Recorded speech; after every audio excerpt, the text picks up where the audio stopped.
What's up guys, Garage Max out here. Today I'm going to be showing you my 2022 Erzbergrodeo KTM exc-w 300 TPI.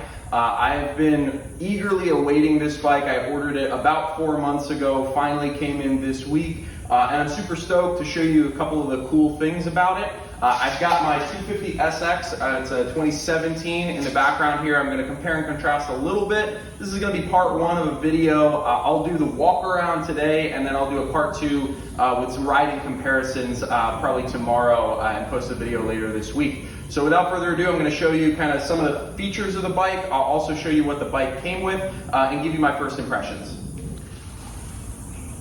Okay, so I'm going to do a walk around of the bike, and I'm going to point out some of the features that are both unique to the Erzbergrodeo, as well as some of the differences between the XC-w and the SX. Before I do that though, I do want to call out KTM. These bikes used to come with everything you would expect from a premium motorcycle, including like a little briefcase and the manuals and a whole bunch of other like KTM swag.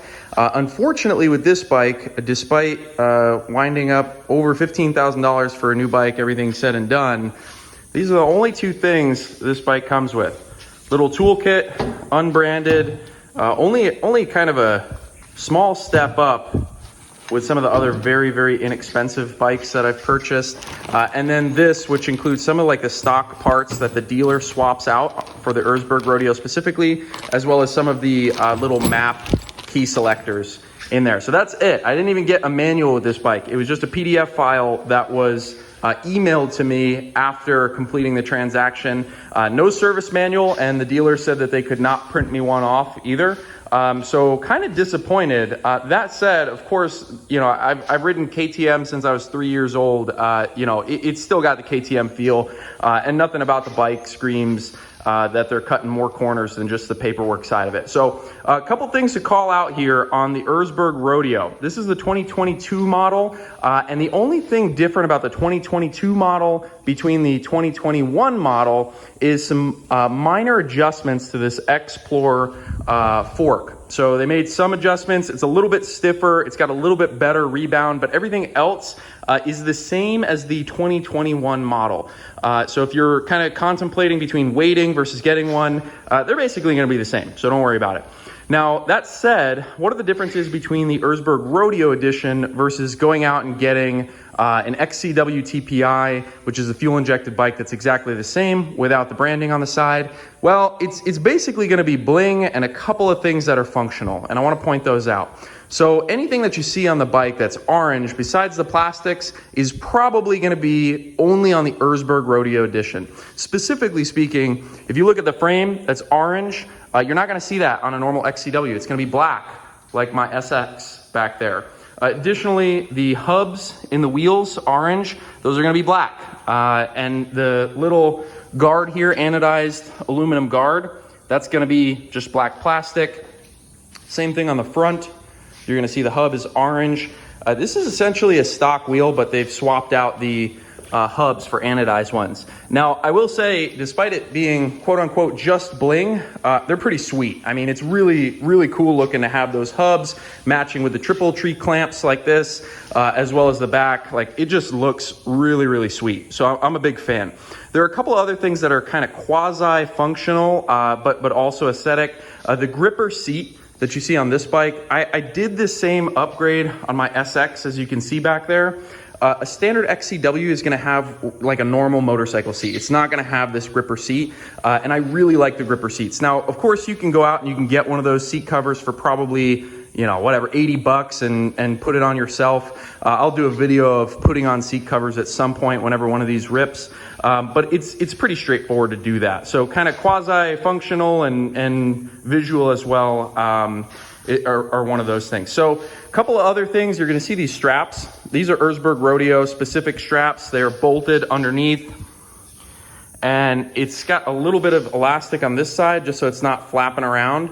But it's pretty solid. So I could take this strap, if I get stuck or something, and I can lift up the back of the bike with that strap. It's got a similar one on the front, which is positioned on the forks here. You can see they've got a little bit of elastic, but it's very solid. You can lift the bike with these straps. So I really like that. That's a really cool feature. On this side of the bike, you're gonna see a couple of other little kind of bling, but also functional items right here.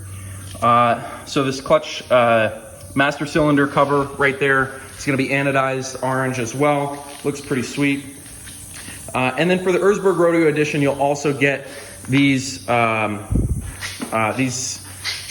guards here. You'll see I did the same thing on my SX, and these ones are actually a little bit more robust. They're full metal, but it's nice to have them kind of included from the factory. So what does this kind of set you back in terms of difference in cost between a normal exc-w TPI versus the Erzbergrodeo? Well, if you get your hands on one, it's about $1,800 difference. The MSRP on the 2022s did go up from $11,499 to $11,899. So they bumped the price up a little bit. Again, the only difference between the 2021 to the 2022 is that WP Explore shock. They made a couple of minor adjustments to it. I am looking forward to testing this bike because the TPI fuel injection system came out in 2018 and actually was not received very well. So I'm interested to see 4 years in kind of what that TPI system feels like. Obviously my SX back there is a carbed bike. So it's kind of, you know, the newest of the old school technology, you know, pure kind of race machine. And I'm really looking forward to see what something like this has evolved over 4 years. Now, if you guys are kind of in a similar bucket where you're asking yourselves, do I want one of these TPI 300s or do I want a 250 SX? Obviously, the benefit of the SX is it's going to be much lighter. So this 250 SX, I think, weighs around like 219, something like that, dry. And the 300s are going to be about 18 pounds heavier. So you're going to have a little bit more weight. Now, you do gain a couple of things. Obviously, I've pointed out some of the bling. Some of these things do add some weight. The biggest kind of gains are going to be right here in the camera view right now. So this big old tank versus that smaller one on an SX, and then this little button right here, which I think, you know, if you guys are out in the desert like I am, having that electric start is actually pretty sweet. You never know kind of where you're going to land, where you're going to need to start the bike up again. Sometimes it's a pain in the neck to be kicking it over all the time. So I'm excited to have an e-start bike for off-road. And we'll see kind of how it holds up. I'm a little bit worried about the heat and the battery and what that looks like, but we'll see what it looks like in a year after I've had a chance to really put some hours on the bike.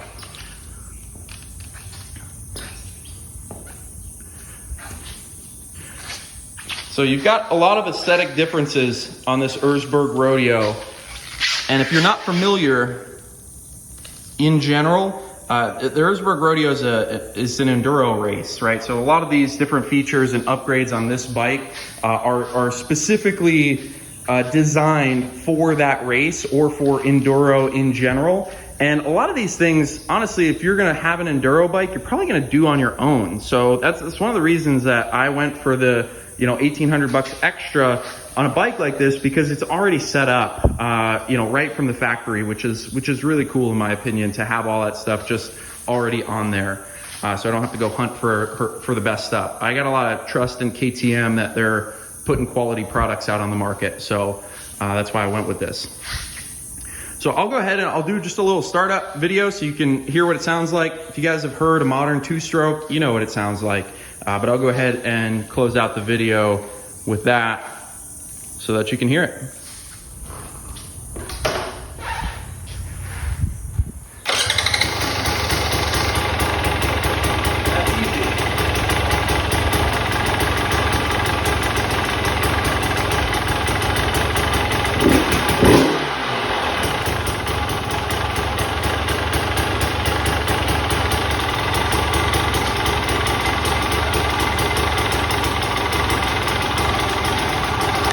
I do want to show one more feature of these bikes, exc-ws. Very cool to have a meter on it, both for maintenance, obviously speed, if you want to track that as you're riding, but the hour meter is definitely clutch compared to something on an SX, obviously doesn't have one. from the factory.